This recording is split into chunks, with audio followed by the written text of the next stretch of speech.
Quality and efficiency measurements in the 21st century. These days, the understanding of quality and efficiency in the healthcare industry differs from the one that was used several decades ago, so with Shewart's principle and many others, because the number of reports on quality projects has become more frequent in the medical institutions.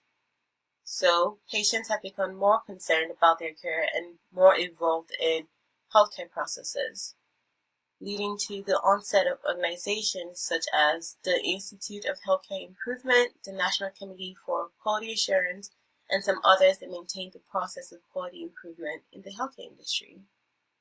There are also key stakeholders in building balanced relationships between quality and efficiency of healthcare. This would include political and community leaders, patients and their advocates, healthcare institutions, and also regulatory organizations and representative organizations for healthcare workers.